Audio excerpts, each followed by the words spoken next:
제13장.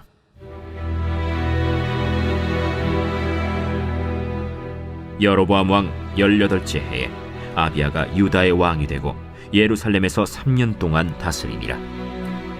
그의 어머니의 이름은 미가야요 기브아 사람 우리엘의 딸이더라.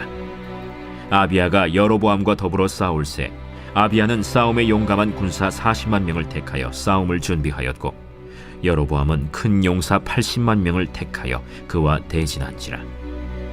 아비야가 에브라임 산중 스마라임 산 위에 서서 이르되, 여로보암과 이스라엘 무리들아 다 들으라. 이스라엘 하나님 여호와께서 소금 언약으로 이스라엘 나라를 영원히 다윗과 그의 자손에게 주신 것을 너희가 알 것 아니냐? 다윗의 아들 솔로몬의 신한 느밧의 아들 여로보암이 일어나 자기의 주를 배반하고 남봉군과 잡배가 모여 따름으로 스스로 강하게 되어 솔로몬의 아들 르호보암을 대적하였으나, 그때에 르호보암이 어리고 마음이 연약하여 그들의 입을 능히 막지 못하였었느니라. 이제 너희가 또 다윗 자손의 손으로 다스리는 여호와의 나라를 대적하려 하는도다. 너희는 큰 무리요, 또 여로보암이 너희를 위하여 신으로 만든 금송아지들이 너희와 함께 있도다. 너희가 아론 자손인 여호와의 제사장들과 레위 사람들을 쫓아내고 이방 백성들의 풍속을 따라 제사장을 삼지 아니하였느냐? 누구를 막느라고 어린 수송아지 한 마리와 순양 7마리를 끌고 와서 장립을 받고자 하는 자마다 허무한 신들의 제사장이 될 수 있도다. 우리에게는 여호와께서 우리 하나님이 되시니 우리가 그를 배반하지 아니하였고, 여호와를 섬기는 제사장들이 있으니 아론의 자손이요 또 레위 사람들이 수종들어 매일 아침 저녁으로 여호와 앞에 번제를 드리며 분향하며, 또 깨끗한 상에 진설병을 놓고 또 금 등잔대가 있어 그 등에 저녁마다 불을 켜나니, 우리는 우리 하나님의 여호와의 계명을 지키나 너희는 그를 배반하였느니라.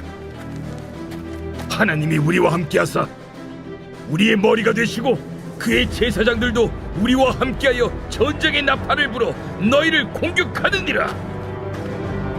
이스라엘 자손들아, 너희 조상들의 하나님 여호와와 싸우지 말라. 너희가 형통하지 못하리라. 큰숙가족 여러분, 주 안에서 평강하시죠? 이제 5월이 되었습니다.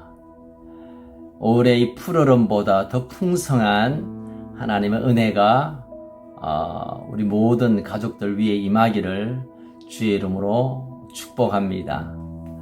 자, 5월 또한 계속 이어 역대하 말씀을 함께 묵상하게 됩니다. 역대하 13장은 다윗의 아들 솔로몬을 이어 르호보암의 아들 아비야의 시대를 열어가는 말씀입니다. 우리가 이미 알고 있는 대로 12장에서 르호보암의 마지막 결말을 우리가 알고 있습니다. 하나님의 은혜로 강성해진 하나님의 나라를 자신의 힘으로, 자신의 능력으로 된 줄 착각했던 르호보암은 12장 1절에서 하나님의 율법을 떠나게 되는 이런 큰 실수를 하게 됩니다. 그리고 12장 14절에 보면 하나님 앞에 큰 악을 행했는데 그것은 여호와께 구하지 않는 마음. 이제 애굽의 시삭이 예루살렘으로 쳐들어오는에도 불구하고 하나님께 구하지 않고 자신의 힘으로 해결을 하려고 하다가 결국 하나님의 나라가 점점 무너져 가고 있음을 우리가 함께 살펴봤습니다. 이제는 그 르호보암의 아들 아비야의 시대가 열립니다. 자, 이제 여로보암, 그러니까 북쪽 이스라엘과 남유다 아비야 왕가의 전쟁을 앞두고 일어난 일입니다. 아비야가 4절에 보니까 에브라임 산중 스마라임 산, 그러니까 북쪽 이스라엘을 향해 크게 외칩니다. 그 내용은 이렇습니다. 너희들이 하나님과 소금 언약 영원히 불변할 꼭 지켜야 할 의미로 소금 언약을 레위기 2장 13절 또 민수기 18장 19절에서 다윗의 자손과 그 자손들에게 이 땅을, 이 나라를 주셨다라는 것을 강조하면서 너희들은 아버지를 배반해서 나라를 세운 것이 아니냐. 정통적인 그런 나라로 인정할 수 없다.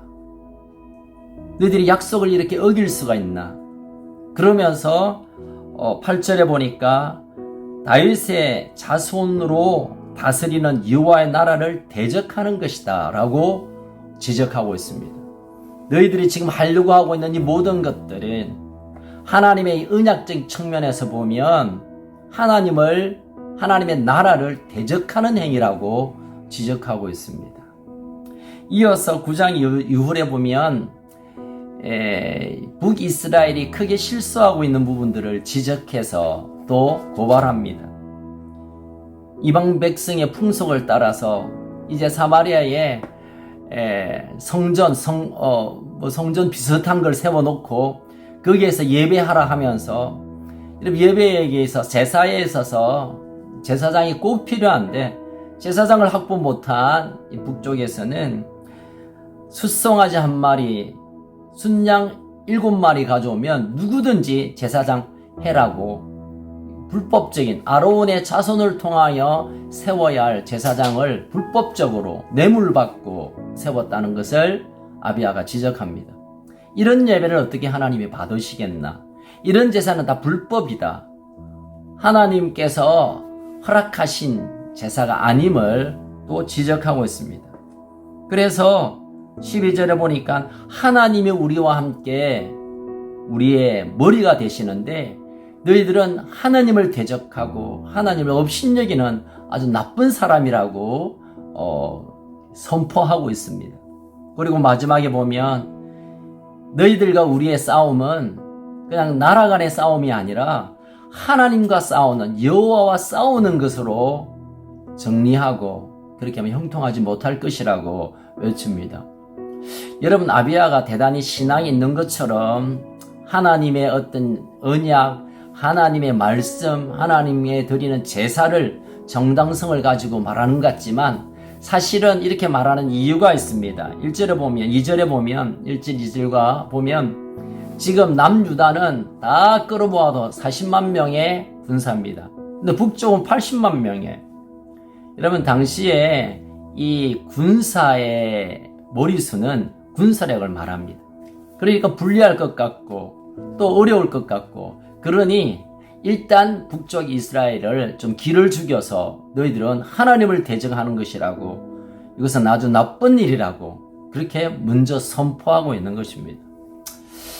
자, 이제 내일 본문인데 내일은 또 주일이어서 여러분 각자가 묵상하게 되는데 13절 이후에 보면 북이스라엘이 대패를 합니다.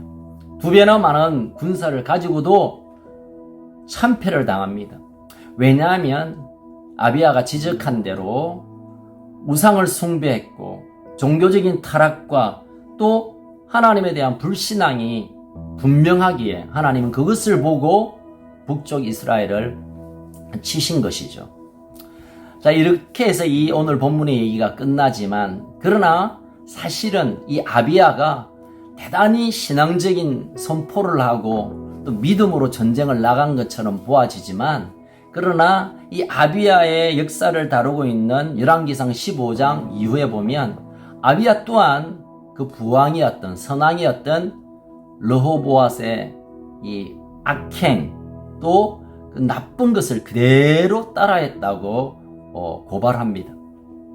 열왕기상에서 나타나고 있는 아비야도 결국은 하나님 앞에 선하지 못한 모습이지만 역대하에서는 이 아비야의 잘못된 부분, 약점, 단점을 다 감추고 아주 신앙적인 측면을 이렇게 띄워서 설명합니다.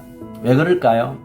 지금 이 역대기를 보는 독자들은 이제 바벨론 포로에서 끌려와 다시 포로로 귀환해서 성전을 재건하는 그런 꿈을 가지고 있는 사람들에게 읽혀진 책입니다.